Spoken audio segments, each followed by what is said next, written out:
The Dallas Cowboys War Room. Photo by Tom Pennington. Getty Images. The Dallas Cowboys are following the same old script. Instead of fully committing to big-named free agents or can't-miss prospects, they take the safe route and play the board. They do this by modestly investing in areas of weakness during free agency, allowing them to be opportunistic in the draft. This strategy protects them from drafting according to need. While it's safe to say, team needs do play a part, all too often teams get in trouble when they pass over highly rated players simply because of the position in which he plays. Team needs are as follows: defensive tackle, 3 tech, edge rusher, safety, tight end, and receiver. To a lesser degree we can call cornerback offensive tackle needs, but the degree of need is likely based on Dallas' long-term plans, with Byron Jones and Anthony Brown. This mock draft was run using multiple simulations from the Draft Network.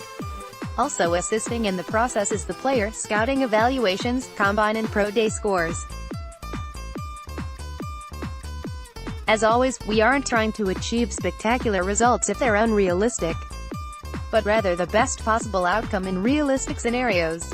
Since many draft boards differ greatly, this isn't always possible, but it's certainly a goal. At the end of the draft will be links to previous mock drafts. Without more delay, let's get started. With the 58th overall, the Dallas Cowboys select, page 2 COLUMBUS, September 23, Draymond Jones. Photo by Jamie Sabow. Getty Images. Det. Draymond Jones, Ohio State, 6 feet 2 inches, 295 lbs. Dallas Cowboys need a safety in a bad way. And with the number of safeties in this draft, combined with the free agent windfall we just witnessed, there's an excellent chance some very promising starting safeties fall into the Cowboys' laps at pick 58, but Dallas has long shown a reluctance to invest a high pick at the safety position and could find good value a little later in the draft. Defensive line is notoriously more important to Rod Marinelli and much more likely to be addressed early in the draft. While I really like Zach Allen here at 58, it seems everyone has been mocking him to Dallas as of late. So I'm going to go to a different name, Draymond Jones. Jones hails from a familiar school, Ohio State, and boasts the type of pedigree you look for in an impact player. Projecting best as a 3 tech, Jones has undeniable burst capable of living in opposing backfields and causing havoc as an under tackle in a one-gap scheme. Draymond Jones was a monster this season and totaled 52 quarterback pressures, most among draft-eligible interior defenders in the B1G.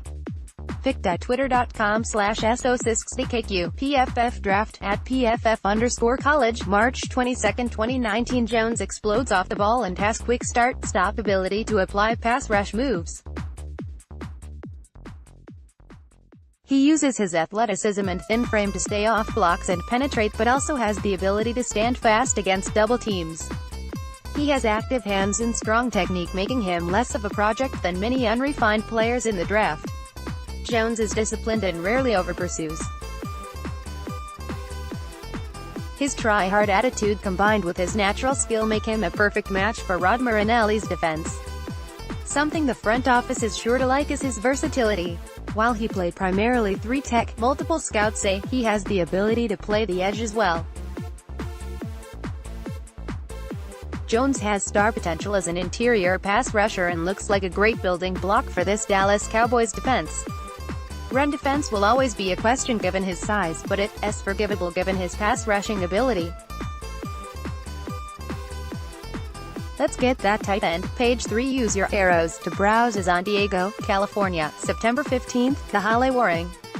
Photo by Kent Horner. Getty Images. San Diego State, 6 feet 5 inches, 252 lbs. Everyone's favorite sleeper is a sleeper no longer.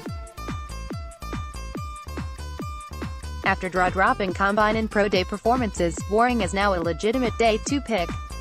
In fact, since it's likely the Dallas Cowboys would need to move up from pick 90 to secure Warring, I've worked a trade up into this pick, selling off Dallas' 4th-round pick so they can move up roughly 10 spots. Warring is a phenomenal athlete who's extremely raw in his development. The former water polo and basketball star has next-level core strength that translates wonderfully to the tight end position.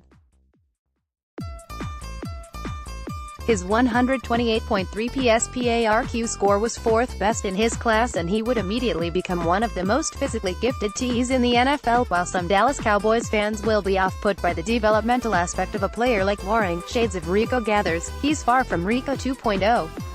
Waring played in a run-heavy offense at SDSU and managed to produce 51 receptions for 637 yards and 8 touchdowns in 19 games. When asked to block, he wasn't just willing but tenacious. Two things gathers has not been: his work ethic and the running game transferred to the passing game. Waring runs crisp routes and has plus start-stop ability in and out of breaks. He can make receptions in traffic or in contested situations. His hands are ridiculously strong, but he has had an issue with concentration-related catches. He fits on the Dallas Cowboys as a complete take capable of flexing out or playing in line. He's a red zone animal capable of filling the jump ball void Des Bryant left behind, and he's a hard worker willing to do whatever it takes to contribute today. Waring has one of the biggest upsides in his class, and despite his inexperience at the position, 2 years of football experience, he's athletic enough, mean enough, and hard-working enough to keep his floor up. With the 136th overall pick, the Cowboys select, use your arrows to browse.